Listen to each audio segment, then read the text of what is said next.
प्रणाम। Confidential file Bhojpuri में रउआ सबके बहुत बहुत स्वागत बा। ये चैनल पे हम उ जानकारी लेके आए जौन आम जनता से छुपा दहल जाला, जौन हमनी के जानल तो जरूरी बा लेकिन खबर दबा दहल जाला। तो अगर हमार वीडियो रउआ लोगनी के पसंद आई तो के लाइक और शेयर जरूर करें।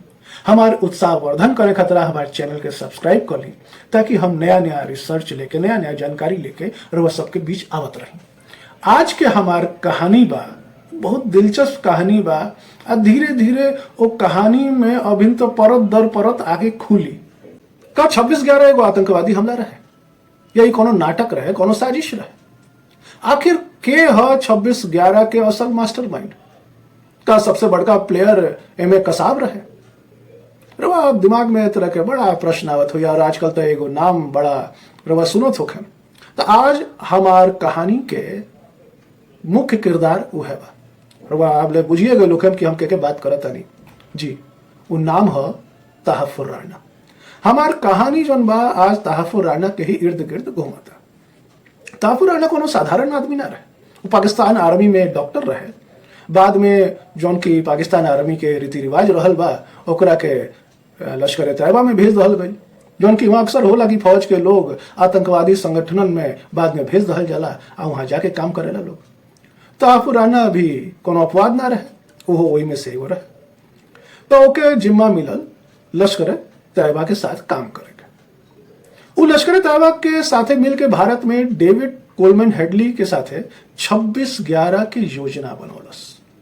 बाखिर जौन 26/11 रउआ देखे नहीं या जौन बतावन जाला वो असली 26/11 ना रहे। ओके पीछे एगो बड़का साजिश रहे जे पाकिस्तान के ISI या भारत के कुछ खास राजनेता महाराष्ट्र ATS के कुछ अफसरन के मिली भगत रहे। ये सारा लोग के रचल रहे। अब जब तहफ्फुर राणा भारत आए वाला बा तो पाकिस्तान ISI के डर बा कि अगर तहफ्फुर राणा भारत आ गई जौन की अब तय बा कि अइबे करी तो कहीं अपना पूछताछ में कई गो गोपनीय बात सामने आ जाए। ऐसे ISI के भारत में बनावल गहिरा जो नेटवर्क बा जो डीप स्टेट बा ओके भी बड़का झटका लग सकेला। जौन उसे जुड़ल जौन राजनेता लोग बा जौन राजनेता लोगन से या और ही अधिकारी लोगन से जौन ISI के जौन 60 गांठ बा वो बेनकाब हो सकेला। ऐसे ओके भारत में अइला से पाकिस्तान में तो हलचल बटले बा, बाकी भारत के भी जौन आस्तीन के सांप बा लोग वो लोग तनी कुड़बुड़ाई बा लोग। तो यहाँ जौन पाकिस्तान के एजेंट बढ़ल लोग वो सब लोग कमजोर हो जाये। पाकिस्तान का अभी डर सतावत है। पाकिस्तान पहले ही कहता कि तहफ्फुर राणा तक कनाडा के हमें हमार उसे कोनो रिश्ता नहीं है। लेकिन हम लोग के आज ये कहानी के तरी थोड़ा पीछे से सुनावत तनी तर वो असल कहानी समझ में आ जाए, असल खेल का रहे ही समझ में आ जाए। तो ये बात शुरू होता 9/11 जो अमेरिका में हमला भइल रहे, जो वहाँ WTC टावर पे हमला भइल। तो अमेरिका जो बा दबाव बनौलस पाकिस्तान पे कि लश्कर तैयबा जैसन जितना आतंकवादी संगठन बा यह बंद हो जाए चाहिए। बाकी पाकिस्तान तो पाकिस्तान कब वो अपना कर्म छोड़ी। पाकिस्तान उस संगठन बंद ना कैलस बल्कि अब लोकेशन चेंज कर दलस। अभी लोकेशन जो हो गई ये आ गई कराची में। लश्कर तैयबा के और ही कुछ आतंकवादी संगठन के अब नया ठिकाना हो गई कराची।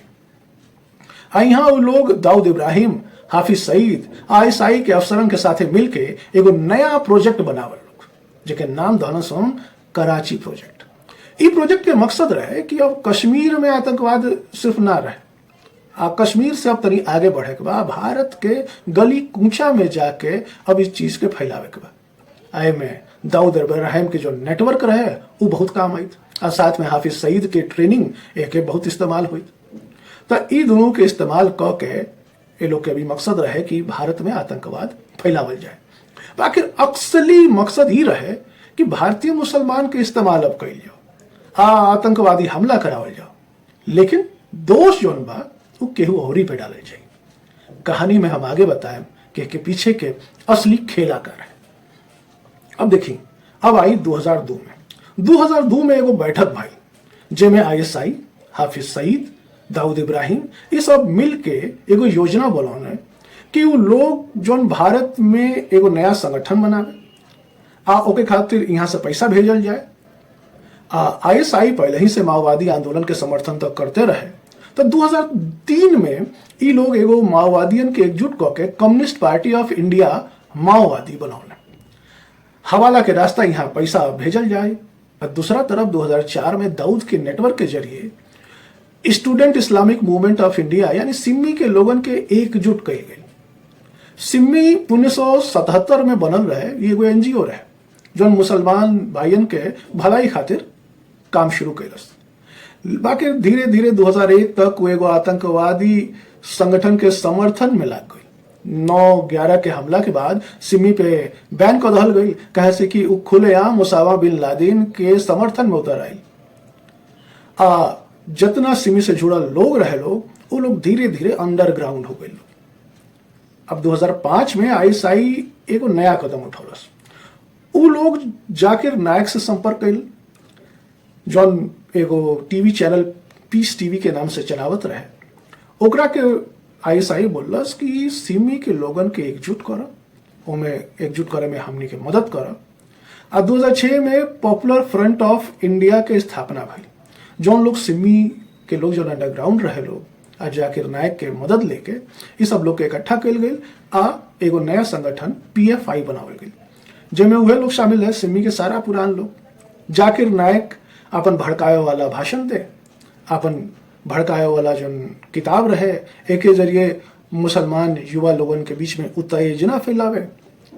यह उत्तेजित युवा लोग के दुबई के रास्ते कराची ले जाके लश्कर तैयबा के ट्रेनिंग दहल गई। 2007 में ये सब लोग मिल के एगो संस्था इंडियन मुजाहिदीन के हिस्सा बन गए। लोग इंडियन मुजाहिदीन भारतीय मुसलमान के जरिए हमला करावे आ पाकिस्तान कहे कि हमारे ऐसे कोनो लेना देना नहीं। अब धीरे धीरे पाकिस्तान का कैलस कि ग्लोबल नैरेटिव बनावल शुरू कैलस कि भारत में अल्पसंख्यक सुरक्षित नहीं है। यही से इस तरह के ब्लास्ट हो रहा बा। खेल यह रुकल रही तो बात अलग रहा। असली खेल तय के पीछे रहे जी। अब वो असली खेल सुनी जॉन कराची प्रोजेक्ट जो हम शुरू में कहनी है ओके असली मकसद रहे। अब यहाँ पता चले कि ओके असली मकसद का रहे। कराची प्रोजेक्ट के मकसद रहे कि भारत में हमला करावल जाए लेकिन दोष हिंदू लोग पे डाले जाओ। 2005 में आईएसआई कुछ राजनेतन के जरिए अभिनव भारत एगो संगठन रहे जो उनकी आजादी के लड़ाई के टाइम में एक्टिव रहे, लेकिन वो हिंदू लोग के बात करे। और जब आजादी मिल गई तो के बहुत ज्यादा फिर एक्टिवनेस ना रहे। धीरे धीरे 1953 में संस्था बंद हो गई। अब आईएसआई क्या करता है कि कुछ राजनेतन से संपर्क करके अभिनव भारत के फिर दोबारा एक्टिव करौलस।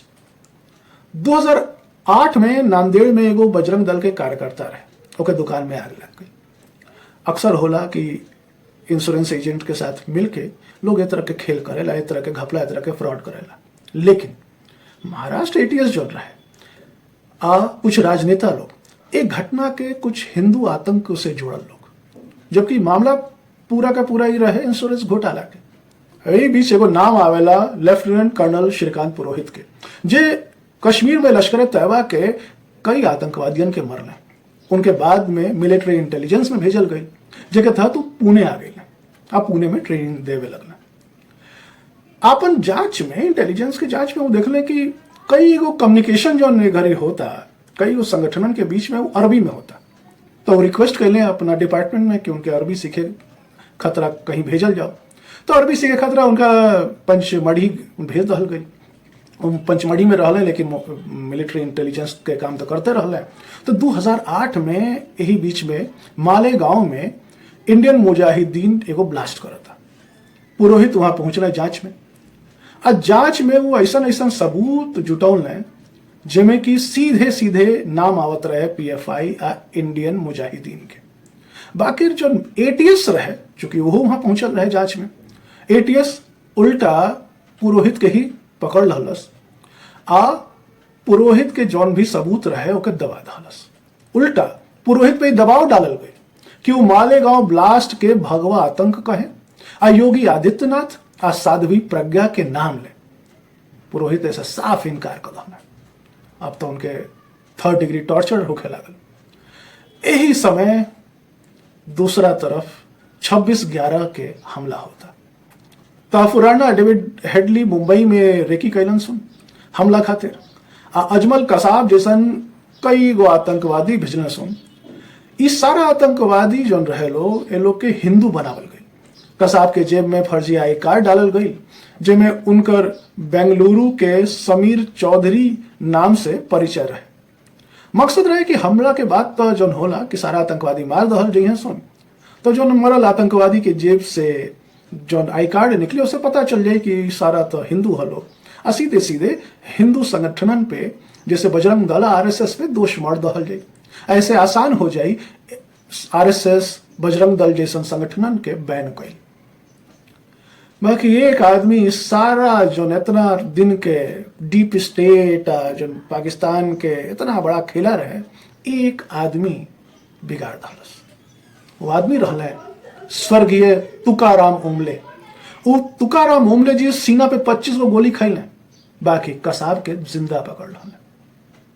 आज कसाब अगर जिंदा ना पकड़ाइल रहे तो बुझी कि वो आतंकवादी घटना के का रूप दे धल गए रहे। यही दौरान राकेश मारिया के जांच में सामने आ गई कि सब आईएसआई के साजिश रहे। अगर कसाब मर जाइत तो बुझी 26/11 के हिंदू आतंकवाद कहल जाइत। आज ताफुराना के भारत आवे से पाकिस्तान काहे इतना बिलबिलाइल बा? काहे कि ओके पूछताछ से 26/11 के सच्चाई आईएसआई के गहरा नेटवर्क जौन बा बेनकाब हो जाए। यही से उनके जो सालन के मेहनत बा वो सब बर्बाद हो जाए। लेकिन सत्य के सामने आवे से के रोक सकेला? आई सर्वा देखत हो कि ताफुर राना के आइला पे सिर्फ पाकिस्तानी निखे बिल बिलाई, हमनी के देश के कई गो आस्तीन के सांप लोग भी अब कुड़बुड़ाता लोग। बाकी अब ताफुर राना तो भारत आवते बा, के बाद खुलासा होइए जाई कि के कौन कौन राजनेता लोग के में 60 गांठ रहे। ए गो और ही हम बाद में विस्तृत वीडियो बनाएं। तब तक खतरा हमरा के इजाजत दी। धन्यवाद।